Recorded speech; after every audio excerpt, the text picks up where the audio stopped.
UFC 320 just recently wrapped up, and I'm going to recap the entire card. And yes, I put my beard on the line for the main event, and Alex Pereira knocked out Magomed Ankalaev in the first minute and a half, and the beard was shaved off during the fight companion because I'm a man of my word. And Alex Pereira winning is definitely way better for the sport. I'm willing to take it on the chin and take the chin hair off for a big performance like that. That to me builds hype again for the light heavyweight division or just Alex Pereira fights in general. Because let's be honest, leading up to this fight against Magomed Ankalaev, there was less hype around it than their previous matchup. Pereira as champ again, when he's champ, probably biggest star in the UFC. And I think something spectacular is going to be cooked up for him next. Now, I do want to recap every fight on this card. We'll talk about what's next for a majority of the matchups. We got a lot to discuss. But overall, historic card. Felt like a big deal. And amazing results, too. Let's go fight number one. Ladies, we saw Veronica win a decision. Outstruck Brogan Walker. Looked pretty good. Had some moments in the first round. Had some moments throughout. Yeah, she landed some good shots. Brogan Walker took her down a couple of times, or a handful. Took her down 3 times. Had some control. She probably should have wrestled a lot sooner, but I guess Brogan Walker doesn't have that fight IQ. I mean, 2.5 years off, not a good look, but for her to go out there and go distance, it really doesn't mean much. She didn't get knocked out. She's 0-3 in the UFC. Yeah, there's really not much there for her. I feel like she might be on her way out the UFC door after losing on the first fight of the night. 3rd loss in a row, 0-3 in the octagon, and 30-27. Hard to keep a woman like that around, especially when, you know, she's past that 35 mark. Good win for Veronica Hardy. She's still young at 29, getting better. I don't think she's going to be a top contender, but she got UFC wins. Let's keep moving. Next fight, big upset. Ramiz Brahimaj beat Austin Vanderford. Round number 1, Vanderford got to him with the wrestling a bit. Controlled him against the cage, really. Round number 2, Brahimaj caught him big. Nasty head kick. Cut him up. Vanderford was trying to wrestle. Now we got Brahimaj defending, throwing elbows as Vanderford is trying to drag him down. He locks up a special choke, the 10-finger ghillie. All right, a modified ghillie. Really, really quick tap, too, as he had that ghillie in. It's not like he's pulling full guard for it. You're over the opponent in like an over-under sprawl position, locking it in. Vanderford taps out. Brahimaj had him busted up bad. The high kick did damage. The elbows did damage. The heavy hands did damage. Ramiz Brahimaj is on a 3-fight win streak, and he has really put it together this year. 2025, late 2024 has been a penultimate shift of at what one point seemed like a career that was just never going to materialize into anything. He was win-loss for years. He had injury woes and just couldn't get things going in the UFC. Took a fight against Temba Garimbo, lost dominantly. That was May of last year. Then came back in November, quickly knocked out Mickey Gall. Fought again quickly in May, got a dominant win, submitted Billy Goff in the first. Now gets another submission here against Austin Vanderford in the second, and this is more of a meaningful win because Vanderford was 1-0 in the UFC. He's a former Bellator title challenger and top contender. There was value on this performance. Brahimaj has really put it together, and I was blown away with him going out there and doing it like this. Now, I did make the pick flip towards the Brahimaj side post-weigh-in. I was kind of feeling it since Monday. His will to win was definitely there, and he broke Vanderford. Brahimaj has some fun fights ahead of him. I like Brahimaj in this, unranked part of the welterweight division. He's in his prime, in his early 30s.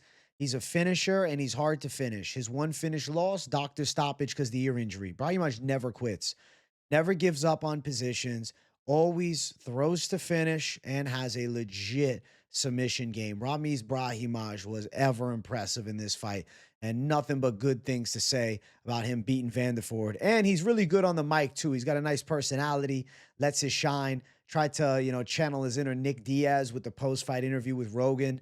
And he said to Vanderford after the fight, Vanderford was giving him nightmares or something beforehand. That was cool, man. Real dude. That's what I like about Brahimaj. Just seems like a real dude. I like that. Good performance for him. Nice submission win. Good victory. Next fight on the card, Chris Gutierrez and Farid Basharat.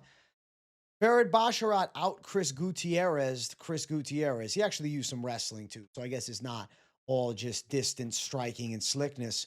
Basharat was able to secure some control time and land 2 takedowns throughout the fight. His boxing looked good.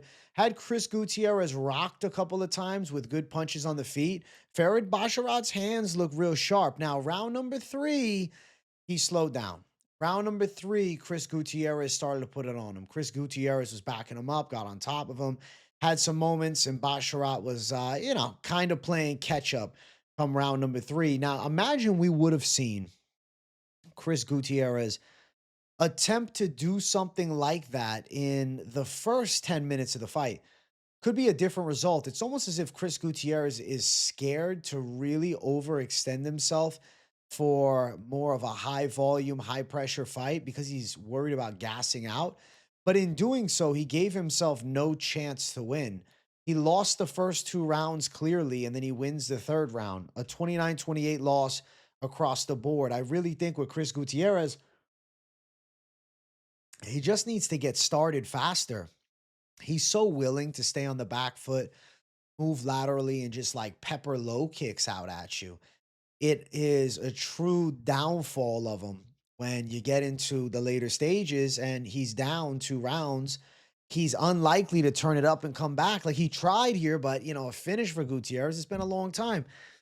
I look at Farid Basharat and I see a very blue chip prospect. I look at Farid Basharat and I see a well-rounded skill set. I see a Chris Gutierrez style skill set, but sharper boxing, better wrestling.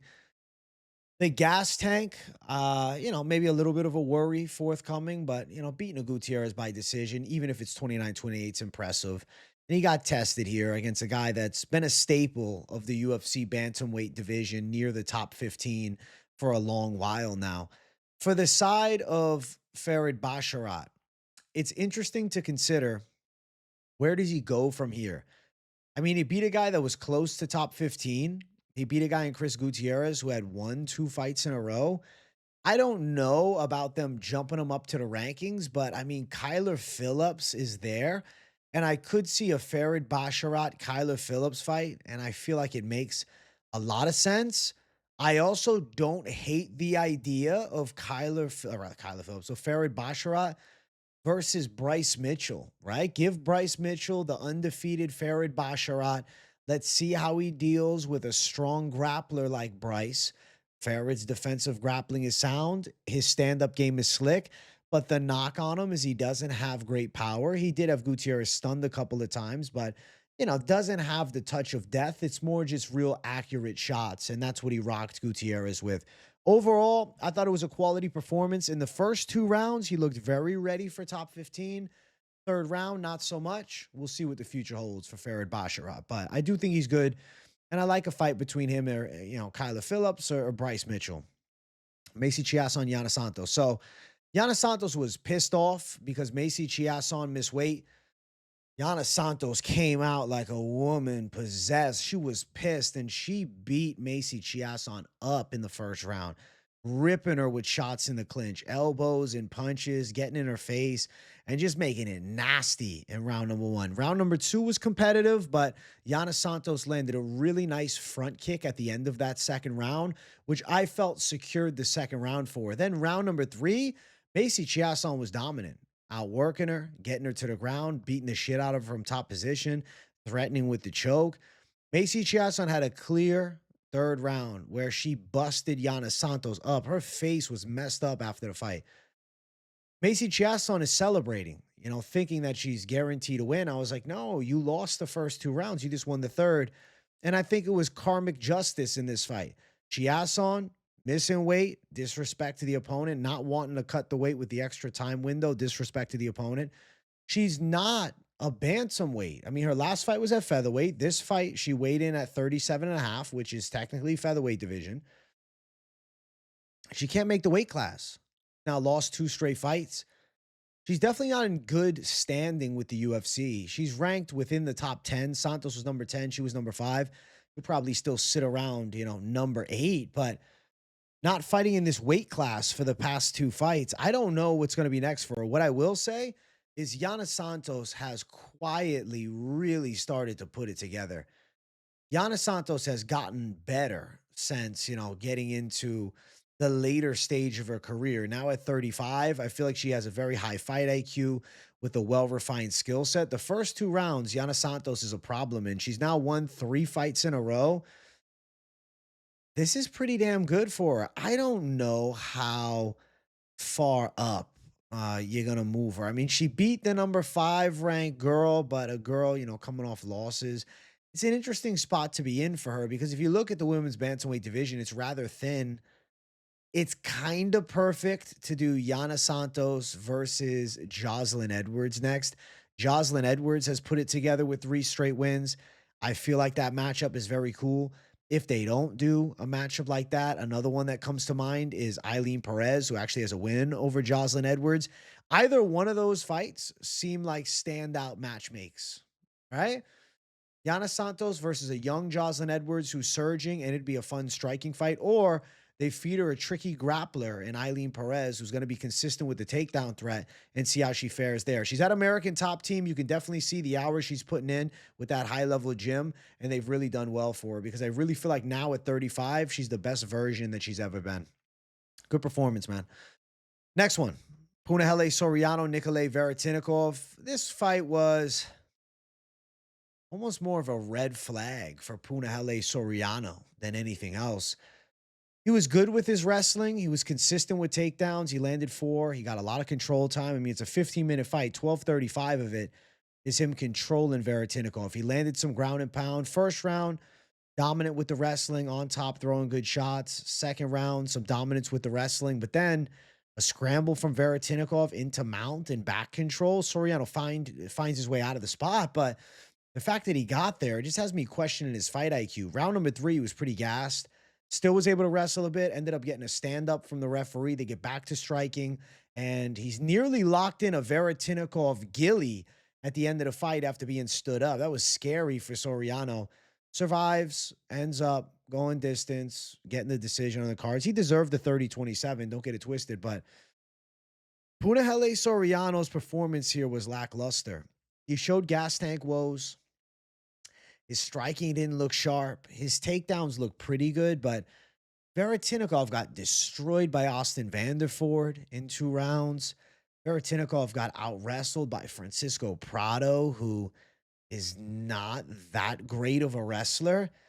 Yeah, Soriano 30-27 them, but I'm not convinced that Soriano is on his way to some meteoric rise through the welterweight division. I think trouble is certainly going to be coming his way in the near future. And I kind of feel like an opponent, Ramiz Brahimaj, who fought earlier on in this card and is also on a win streak of 3 fights in a row at welterweight, kind of is the perfect fight. And I would favor Brahimaj to beat Punahele Soriano. I don't know what the odds would look like, but I think Brahimaj should actually be the favorite if they decide to match those 2 up. I like that fight. Soriano and Brahimaj. It stands out to me. It makes a lot of sense to me. I think stylistically, it's a matchup that favors Brahimaj's submission threat. Soriano has power, but I don't think he's knocking Brahimaj out. I think he's going to try to wrestle him. I think he'd be suspect to get caught by a submission here. But I like that matchup. I think it makes a ton of sense. So Soriano Brahimaj is my vote for what should be next. Unimpressive decision win. Even Soriano himself, he knew it was unimpressive. He wasn't, crazy celebrating now.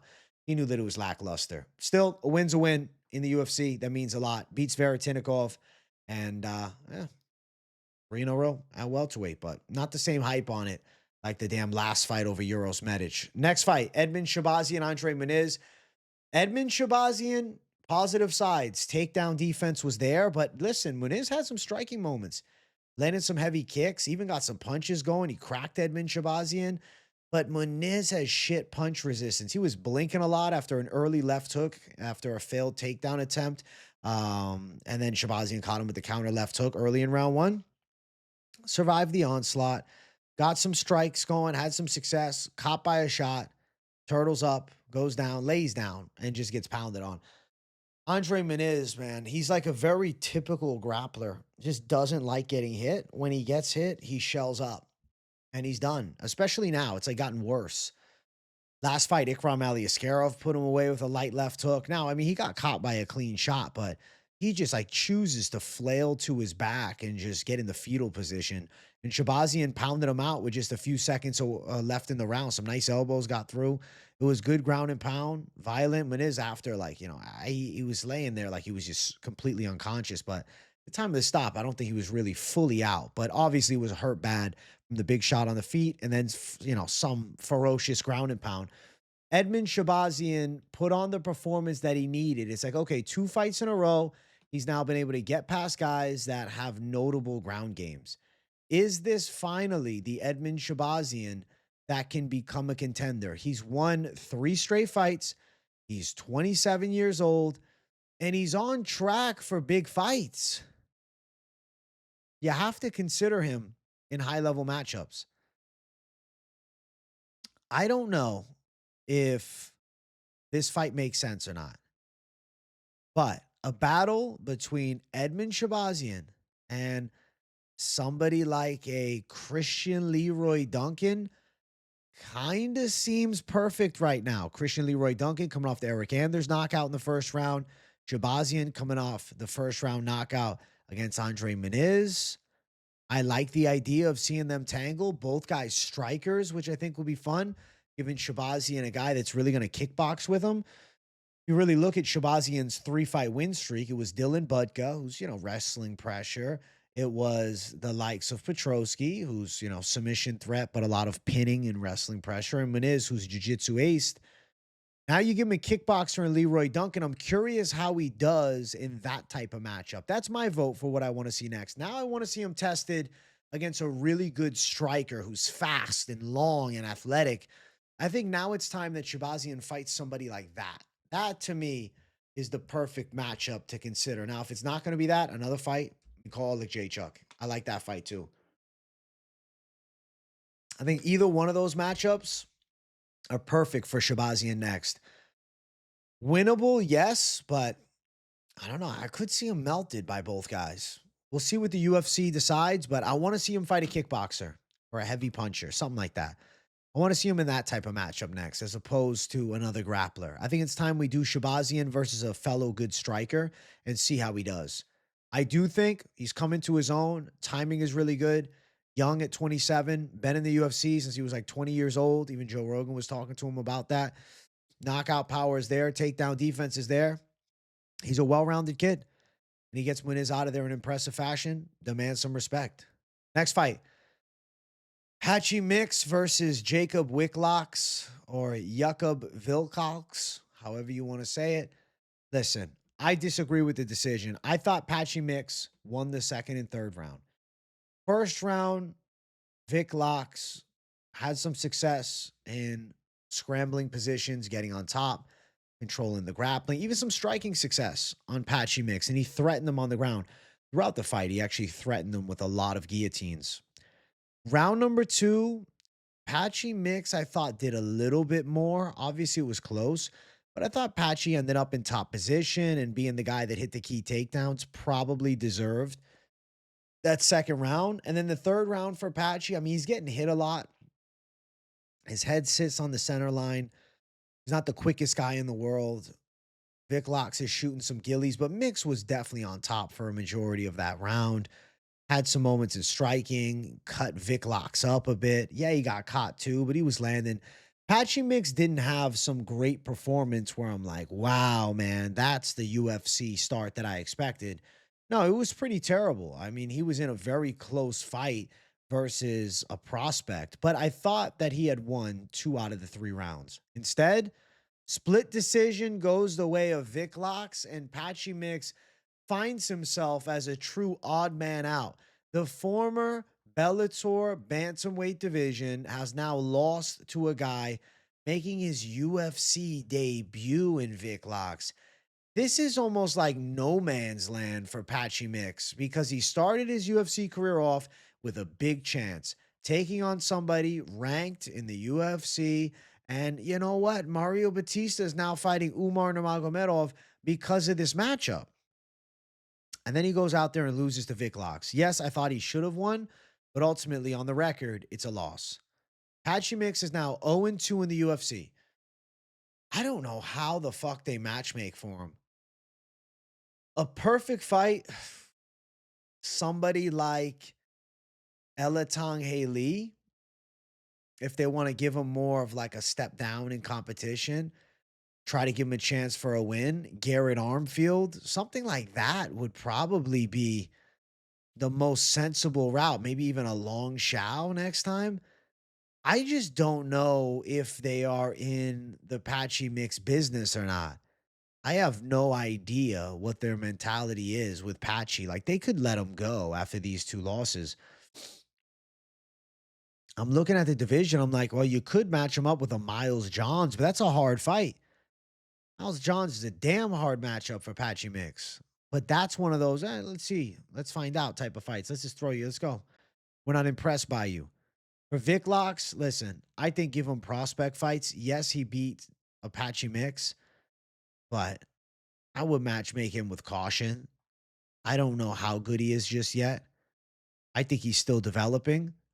A lot of fights, though. He is in his later 20s. It's not like he's 21. He's Joanna and J Chuck's prodigy. He was been in his corner, as a young kid, and now he finally makes his way to the UFC. It's very cool. I just really didn't think that he won this fight. We'll see what the UFC decides forthcoming for Wikłacz and for Patchy, but dude, Patchy might be the biggest bust in UFC history. Comes in with a record of 20-1 with the accolades of Bellator tournament and Bellator world champion, and starts 0-2, showing zero head movement, slow striking, and an overrated ground game. It's sad to see, man. It really is. Next fight on the card, Daniel Santos versus Ju Sang Yu. Round number one, Ju Sang Yu looks slick. He did get caught by some wide shots by Santos, but he looked precise with his low kicks, seemed to be moving well and timing shots nicely. And he looked to be the blue chip striking prospect he was hyped up to be. Round number two, fight's just getting cooked up. Willie Cat closes the gap with a wide hook, couple of them, catches Ju Sang Yu with the left. Ju Sang Yu falls down. Santos comes with a big right against the cage as Yu is down and pounds him out in 21 seconds. What did Ju Sang Yu forget to do? As Santos is entering true danger zone punch range with big power shots, Ju Sang Yu's hands are by his side as if he is walking down the fucking street over there. Understand that Ju Sang Yu does not put his hands up. I don't understand this complete and utter fundamental flaw in his game where he solely relies on head movement when there is something called blocking in this sport. Sure, good head movement is fantastic, but mixing it in with blocking too is probably your best strategy for success. It was head scratching. Obviously, it was impressive for the side of Willie Cat getting a KO. He hadn't gotten a KO like this in a while since the John Castaneda fight some years ago. And he puts Ju Sang Yu out. Now, it's still a bullshit situation. Santos was going to miss weight, so this fight got moved up to the 152 catch weight.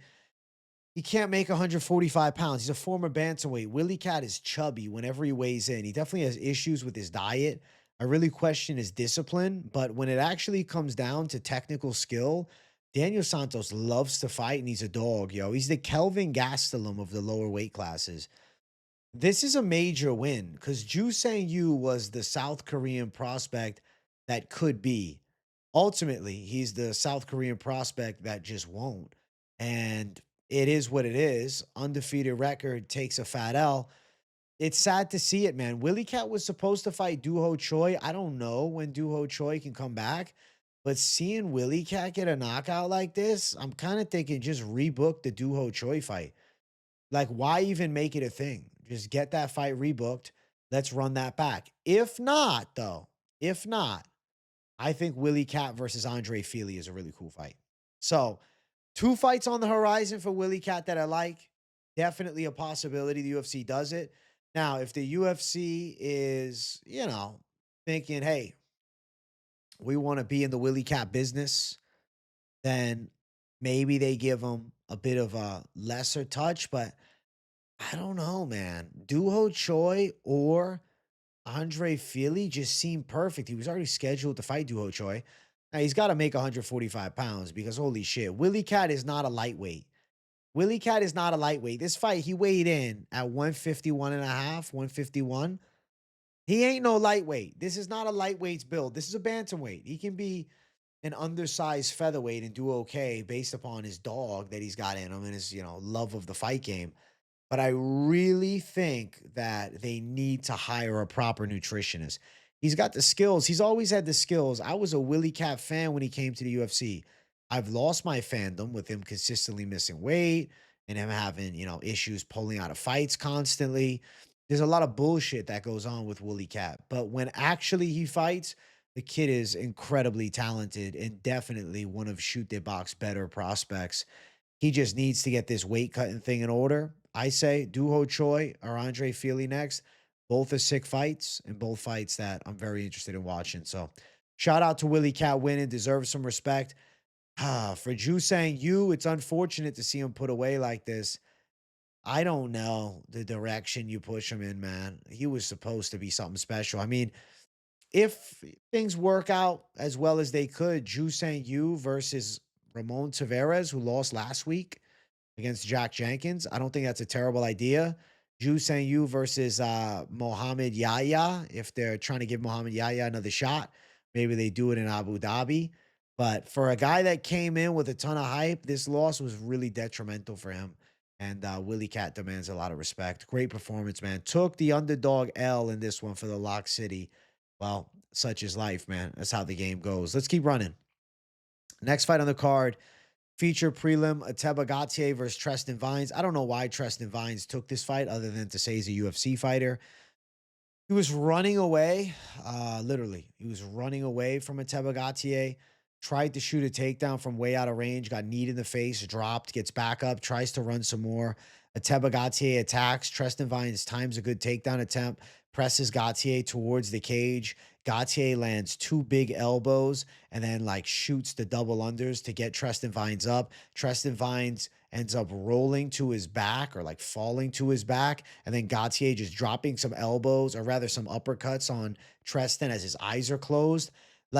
Gutierrez knocked him out with the counter elbows as Vines was shooting, and Vines was literally standing up unconscious, being held up by Ateba Gutierrez, and then just pulverized with a bit of ground and pound. Ateba Gutierrez looked like a terrifying force to be reckoned with. He's from Cameroon. He has the Cameroonian touch of death, as Francis Ngannou once had, but he's only 23, and I think the sky's the limit for a middleweight like him. 6'4", also in the middleweight division with a shitload of muscle mass. Ateba Gutierrez is a freak of nature. I loved the slow build. I love the slow build, right? The Ozzy Diaz fight. You give him a guy he can go out and destroy. But he keeps destroying people in this way. These mediocre guys, they're not going to want to fight him much longer. They aren't. And I don't blame them because why would you? What direction do they matchmake Ateba Gutierrez? What direction do they push Ateba Gutierrez here? Cedric was Dumas. That makes sense. Zach Reese. That makes sense. I think those two fights are proper next fights for him. I mean, if they want to give him Ozzy Diaz and rebook that, he's only 23. He's got plenty of time to grow. That's fine. But,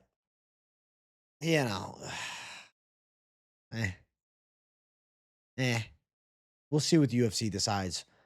But I think he's better than an Ozzy Diaz level. Now, for his opponent, Treston Vines, they got to bring him back. I think Treston Vines versus either Jackson McVeigh or Rob Zilla, Robert Valentine. Rob Zilla's 0-3 in the UFC. There's a chance they let him go. Jackson McVeigh 0-1 in the UFC. He lost to Bruno Ferreira. I think Treston Vines gets another fight. I think that could be it. Now, he may want to go back down to welterweight. It's a possibility. I kind of like the idea. If they want to keep Jose Medina on the roster, fuck it. Jose Medina, chance for a win. Treston Vines, Jose Medina, and then they just cut both of them after. That's funny as fuck, man. They might just bring somebody in to destroy him.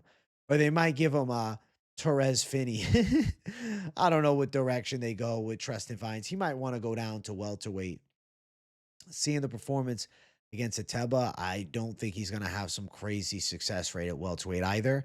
Obviously, Ateba's a monster, but just from what I saw offensively, we're not dealing with a blue chip prospect that just happened to lose to a tricky debut. Next fight, main card opener. If you guys haven't yet, hit the likes. If you're new, subscribe. Abus Magomedov, Joe Pyfer. Joe Pyfer went out there and tried to wrestle up Abus Magomedov round number one.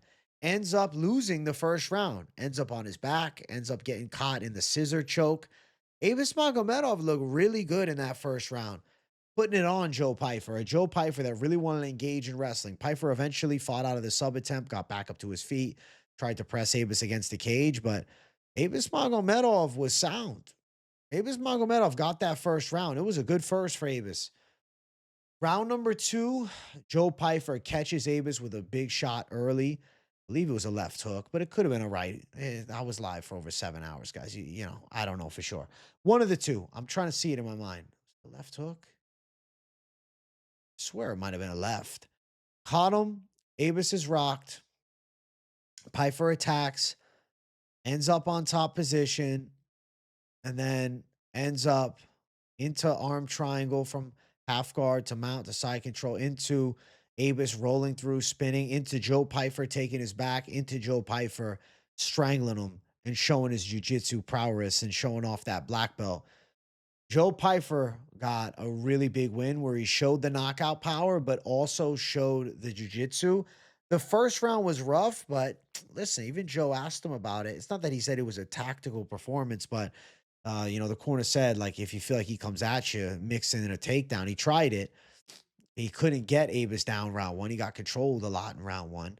But round number two, he had more gas. He rocked Abus quick, and he got a massive W. Now, both of these guys were, you know, rankings technically. Technically, it was just Abus, but Abus probably shouldn't have been ranked. Abus in this fight was ranked. No, he was not ranked. They removed him from the rankings. Now Ikram Aliaskarov sits at that number 15 spot in the middleweight rankings. Well, Abus was close to being a top 15 threat. All right. And, you know, was coming off a 3-fight win streak and, you know, a lot of positives for him. Now he goes out there and gets handled by Joe Pyfer. Joe Pyfer puts himself into the mix with the higher echelon. It's like ranked opponents now make perfect sense. I'm sitting here thinking, is there a possibility that Joe Pyfer fights somebody like an Ikram Aliaskarov? He's booked against Jung Young Park, a Park Aliaskarov winner for a chance to become top 15. Dude, the fucking middleweight division is stacked. Number 13, Paulo Costa. Number 14, Marvin Vittori. Number 15, Ikram Aliaskarov. Number 12, Roman Dolidze. Number 11, Jared Cannonier. The division is just stacked. The division is stacked right now. Robert Whittaker's ranked number 8 in the world right now. It's crazy, man. The middleweight division is on absolute fire. It's hard to break into the top 15. It almost feels like middleweight's more like a bantamweight division now. Ikram Park winner versus Joe Pyfer makes a lot of sense. Could also, you know, stay ready and potentially fight somebody like a Marvin Vittori. Marvin Vittori and Joe Pyfer would be a cool matchup to make. I don't think that's out of the realm of possibility. Roman Dolidze coming off the bad loss, but he had 3 wins in a row. But the Roman Dolidze Pyfer fight is cool too. I'm curious to see Pyfer's second chance to break into the rankings. Taking some time, has now won 3 fights in a row. He's a lot more prepared this time than he was when he fought Jack Hermanson in that 5-round main event. I like his odds of getting a big fight.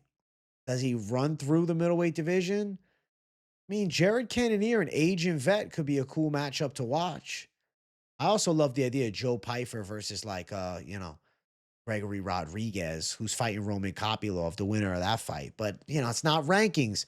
I don't know if he breaks into the rankings with this win over Abus. I know Abus was formerly ranked, but it's hard to get into the top 15. Modern middleweight top 15 is killer's row, man. Nonetheless, great performance for Joe. Yusuf Zalal quickly submits Josh Emmett, lands a takedown early, ends up getting an armbar, a minute 38 seconds. Who does this to Josh Emmett?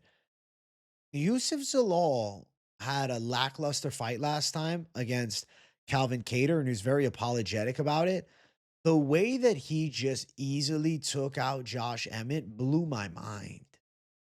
It blew my mind. Yusuf Zalal looked sensational here.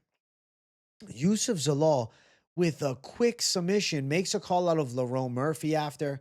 Obviously, Lerone Murphy is probably going to be fighting for the belt against Volkanovski. But let me tell you, somebody on the come up right now that looks ready for the higher level is definitely a Yusuf Zalal. Yusuf Zalal is now ranked within, he was ranked 9. He's going to be ranked number 8. I don't know timelines or returns. I don't know perfect case scenario. He's coming off such of a quick win. I mean, a booking versus somebody like an Arnold Allen, who's one of the best from England. Obviously, him and Lerone Murphy. Arnold Allen, probably the number 2 featherweight from England.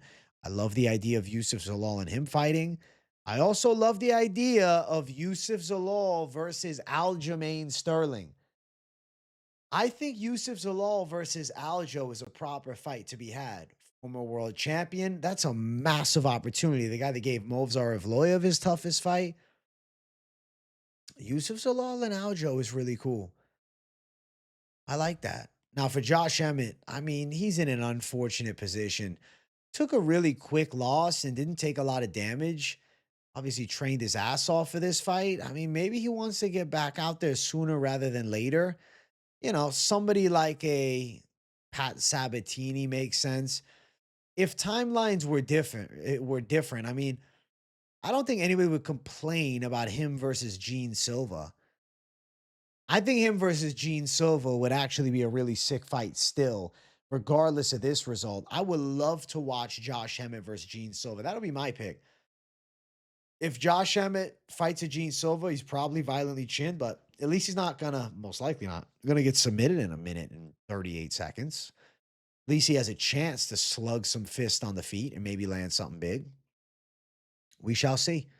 UFC decides, but that's the direction that I like. Next fight, featured fight, Yuri Procházka and Khalil Rountree in an all-time back-and-forth war.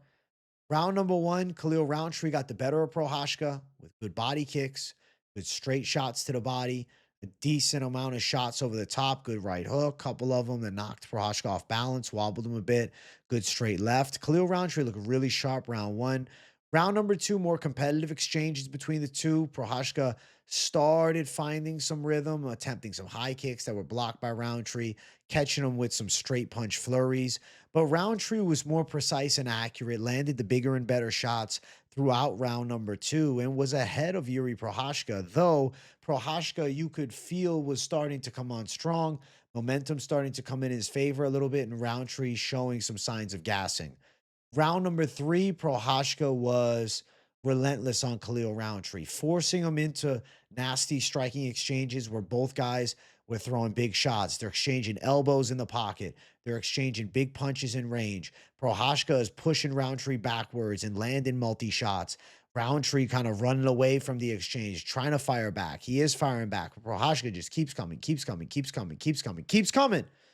And then Procházka lands the death touch combination with the hook that leads to Khalil Rountree dropped flat on his face and knocked out in round number 3. Yuri Procházka broke Khalil Rountree with a sensational comeback that showcases the God-given gift of grit that Yuri Procházka has. He is one of those human beings who, as corny as it may sound, is just built differently. Was a relentless animal against a man who technically is superior, but it doesn't matter about the technicality side. Procházka has the never say die attitude, and he is the perfect embodiment of such samurai mentality. He was able to finish Khalil Rountree in that 3rd round in what was a pretty badass comeback. I was blown away with Procházka's will to win, with his pressure, and with his chaos factor, per usual. But I will say, there was the red flags around him getting tuned up in the first 2 rounds. He's now won 2 straight fights and definitely is in the mix for a world title fight. We'll talk light heavyweight world title fights when we get to the main event. But I want to now speak upon Khalil Rountree. Khalil Rountree was looking as good as he had ever looked in the first 2 rounds. Up until Yuri Procházka catches him with the kill shot. I don't think Khalil should be pushed too far down the rankings. I think Khalil Rountree versus Jan Blachowicz is another striker's delight that we must see. Yes, Khalil took a lot of damage here. I am under the assumption he will need at least 4 months off. Don't blame him. At least 4 months off is good. I don't know when Jan Blachowicz will want to come back. Maybe it'll be sooner and that fight doesn't happen. But if timelines allow such a fight to happen, Khalil Rountree versus Jan Blachowicz is a must-make fight. I would love to watch that fight.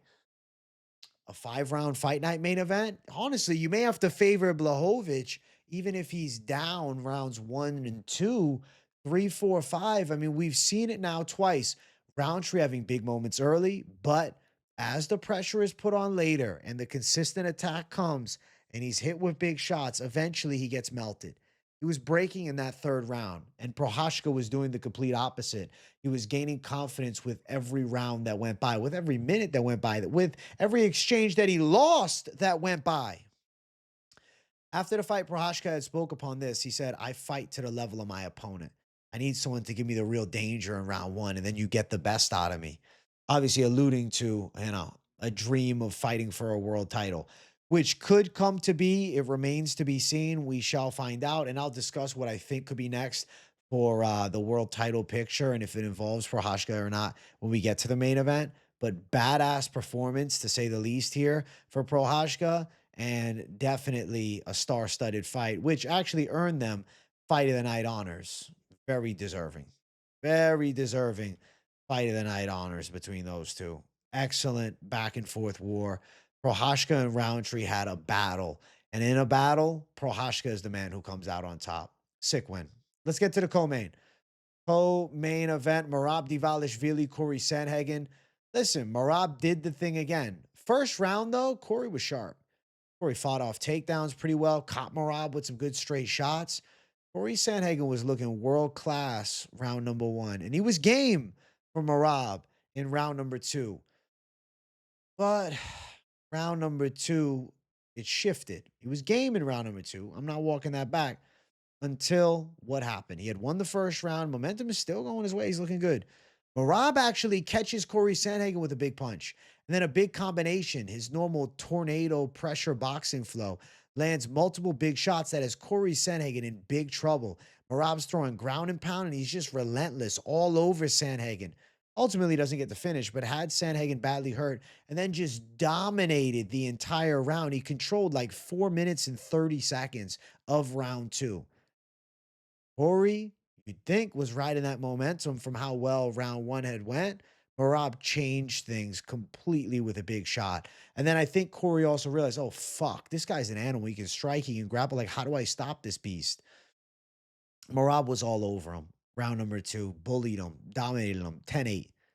Round number 3, more pressure from Merab, getting in on the takedowns. Go, go, go, go, go. Dude, he landed 20 takedowns in the fight. 20 out of 37. Still landed more than half of his takedowns, which is crazy. Pressure, pressure, punches on the inside, pressure, pressure. Sandhagen trying to work jabs. Merab catching with lefts over the top. Merab is the definition of relentless. Round 4, Sandhagen had a couple moments, but still Merab was on him, took him down, backed him up, pressured him up against the cage, got him in the backside body lock control position against the cage, was hitting single legs, was hitting throwdowns, was hitting trips. It was just a typical Merab Dvalishvili domination. Round number 5, more of the same. Merab relentless, backing him up, taking him down, bullying him, throwing ground and pound, attack, attack, attack. Merab is a different animal. Sandhagen did catch Merab with a good straight shot at the end of round 5. Not enough to put him away or anything of that magnitude, but something for him. Merab did the usual Merab dance. My God. Wrestling pressure relentless wrestling pressure, control, some boxing flurries, and insane gas tank. Won the fight 49-45. That was my card. Two of the three judges were in alignment. Thought that second round was definitely a 10-8. And Merab has really cemented himself as an all-time great. Being an all-time great as such, it puts himself, in a tricky position to find matchups now because he has wins over the number one ranked Sean O'Malley, who I don't know why he's number one, the number two ranked Umar Nurmagomedov, the number three ranked Petr Yan, the number four ranked Corey Sandhagen. Doesn't have a win over Song Yadong, but Song Yadong is 1-1 in his last two. He's on a one-fight win streak. He beat Cejudo with a weird stoppage. And went to the judges' scorecards with the technical decision. Right before that, he lost to Petr Yan. Petr Yan coming off the big win against Marcus McGee. Umar fighting Mario Batista. If Mario Batista beats Umar Nurmagomedov, which I think it's unlikely, but if he does, I do believe Mario Batista jumps in line for the title. But if not, I don't think you give Umar the rematch yet. I think you give it to Petr Yan. Petr Yan has really clawed his way back into contention. Petr Yan has won 3 straight fights, beating Song Yadong, Davison Figueiredo, and Marcus McGee. I think it would be a disrespect to not give Petr Yan a second crack at gold. Second crack at gold. Is it a second? A second crack at Merab, but another crack at gold as a former champ. But I will say, if Alexandre Pantoja and Joshua Van fight does happen at some point fairly soon, if Alexandre Pantoja can get past the Joshua Van, I do think that Pantoja moving up to 135 in an attempt to do something truly great, becoming a dual champ and taking out the side of Merab, not a bad idea. Now, I hope they wouldn't make him vacate the belt to do that. I think that would be stupid. I hope they don't. I hope they allow Pantoja to keep his throne and then move up to 35 because I think that he would have better success at 25. I don't think he's becoming the bantamweight champion. I think Merab will beat him, but I still would love to see that high level of competition. I think option 1, Petr Yan. Option 2 would be Pantoja. And I guess I'm going to say option A because this is a potential. It's a possibility. It's not a guarantee. If Mario Batista beats Umar Nurmagomedov, yes, I want to see Mario Batista versus Merab, but that's a strong if. I think that Umar will eventually get his crack at Merab again, and he could end up being the kryptonite, but he's got to prove it. He's got to really look good against Mario, and I think he's going to have to win one more before he warrants some type of title opportunity. Now, for the side of Corey Sandhagen, disheartening to take a loss like this. I think he's put into a bit of a waiting period. If Mario Batista goes out and loses to Umar Nurmagomedov, Sandhagen Mario, in a perfect world, they'll do Sean O'Malley versus Sandhagen, but we don't live in a perfect world. They'll probably do Sean O'Malley versus anybody but Sandhagen. So we'll see what the UFC ends up putting together. We could see Amin Zahabi if he beats a Marlon Vera versus Sandhagen, but there's so many what ifs. Sandhagen's next fight, I think time will tell all. I'm sure he'll take a bit of a layoff, and I'm also pretty damn sure he's depressed after getting handled like this. Big win for Merab, dominant and still champion. Next fight, main event. If you guys are watching and enjoying, make sure you hit that like button. If you're new to the channel, subscribe it up. Alex Pereira dethrones Magomed Ankalaev, wins the rematch in 1 minute and 20 seconds. Didn't even take that long for him to land a death touch straight right that badly wobbled Magomed Ankalaev, forced Magomed Ankalaev into a sloppy takedown attempt, with Pereira then defending the takedown, Ankalaev falling to his back, getting pounded on by big left hands and then big left 12-6 elbows from Alex Pereira, and then the referee jumps in and stops it. It was easy work. Magomed Ankalaev was forced on his back foot from the moment the first round began. Magomed Ankalaev seemed to be a step behind Pereira from the first exchange. Alex Pereira looked like a completely different animal than the Pereira that fought against Magomed Ankalaev last time. Watching it live, I was blown away. Okay, I'm sitting here doing my play-by-play, and I'm almost in utter shock at how Alex Pereira looked to be an even better and more intimidating version of himself at 38. It just didn't make sense. Like, you were looking at greatness. Walked Ankalaev down, backed him up, forced him into uncomfortable spots quickly, caught him with the straight right, and beat the shit out of him. Done.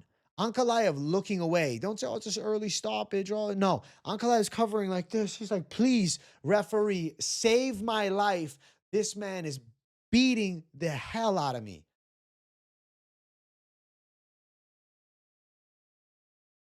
Was bludgeoning him.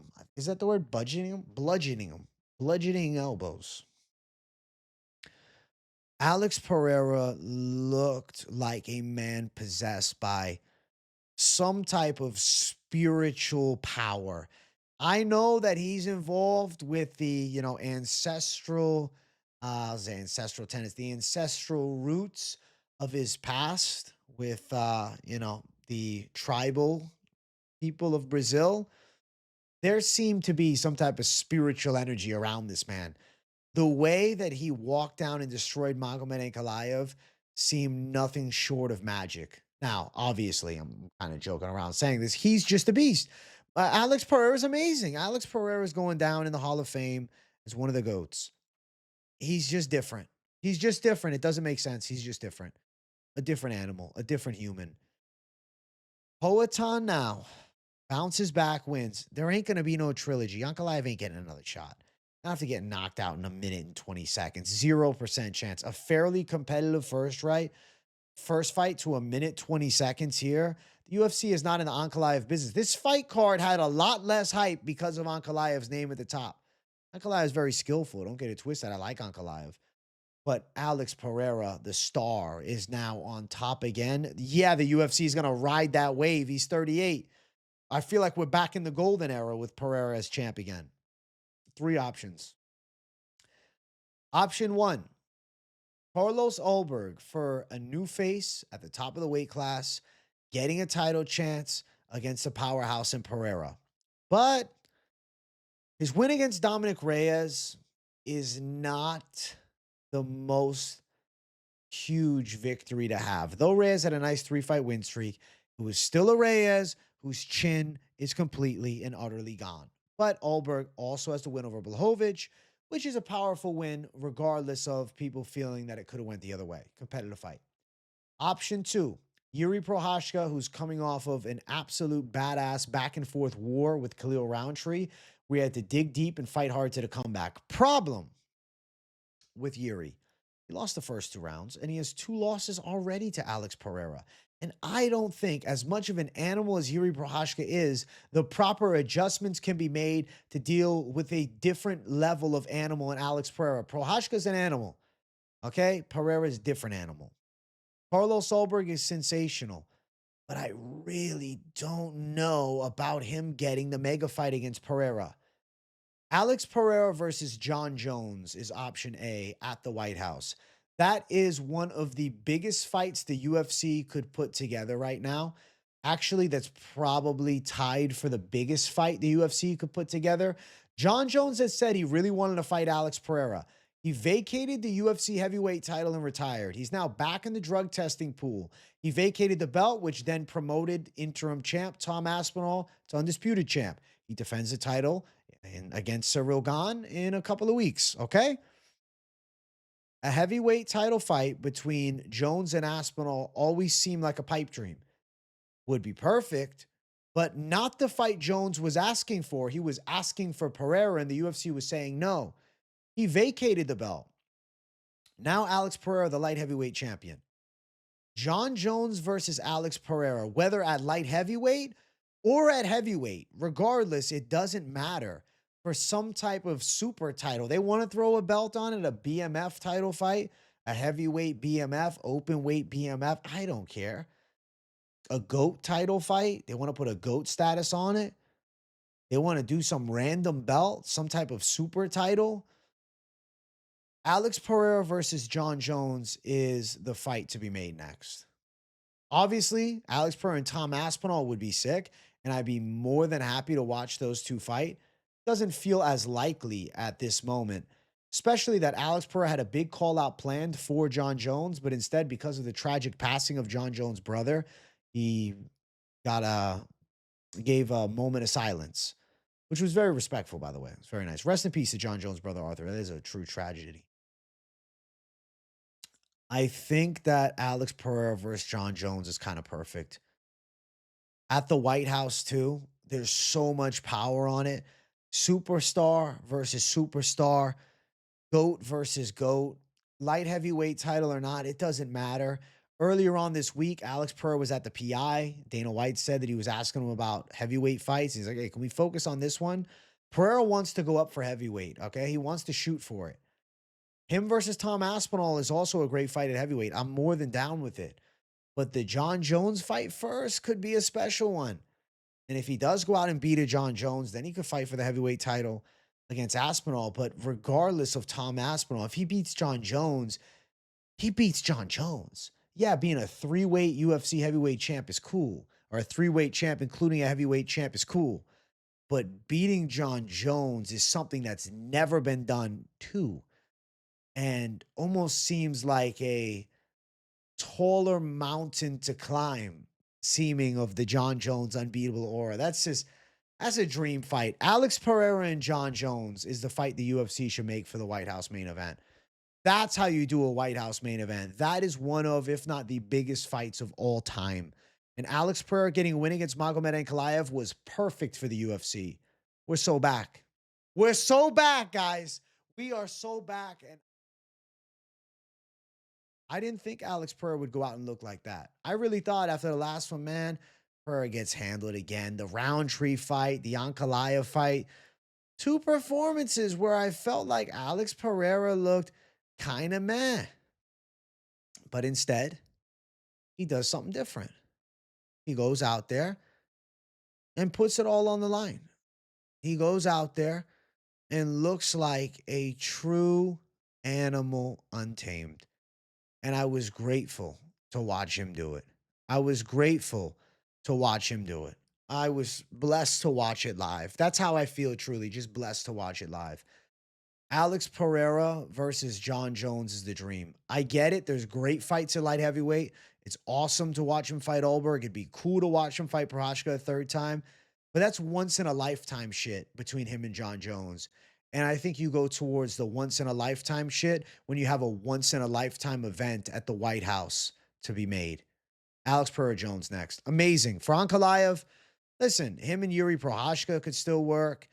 Him and Dom Reyes, him in a rematch with Blachowicz, him and Khalil Rountree, him and Jamal Hill, for fuck's sake. There's plenty of options for Ankalaev, but after a loss like this, shit, bro. Ankalaev might be in hiding for several months. We'll see what he decides to do next. Alex Pereira, a god amongst men, and simply put, built different.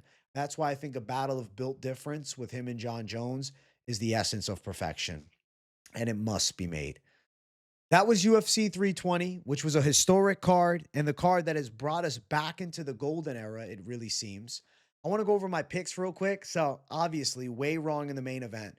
But I'm feeling grateful to be wrong. So, lost with the main, won with the co-main, lost with the underdog in Rountree. Procházka got him.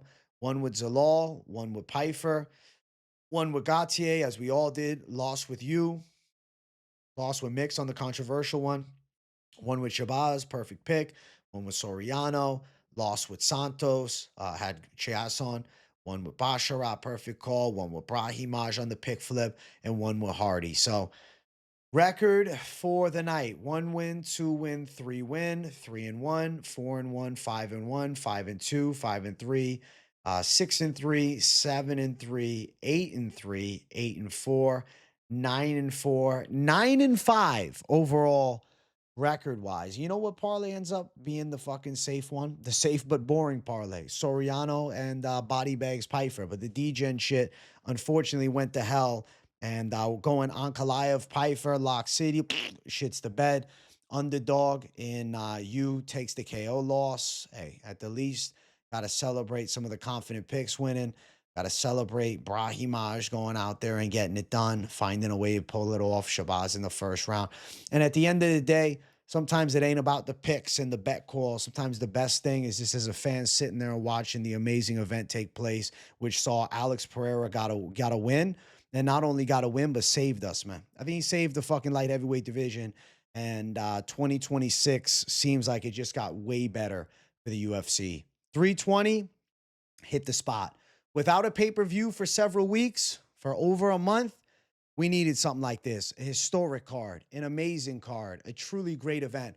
I loved each and every moment, and I feel blessed to have watched it. Also, the stream was popping. We hit 53,270 subscribers. So welcome to the new folks. Love everybody that consistently tunes in. I'm feeling very blessed to be 53 KJ with tremendous support from the people. Definitely smash the like button here. If you're new to the channel, hit subscribe. Turn the post notifications on too. If you got nothing to say in the comments, just enjoy the content, W in the chat. But definitely let me know what you thought of the fights. I thought they were amazing. Feeling very blessed, man. Thank you guys for consistently tuning in. Tune in all week. Content every single day. You know where to find me right here on the MMA Experts channel. I love each and every one of you savages, and I thank you all for the continued support. Share the video too if you really enjoy it, and you boys going to get some sleep, all right? Love you guys. Good night. Peace out.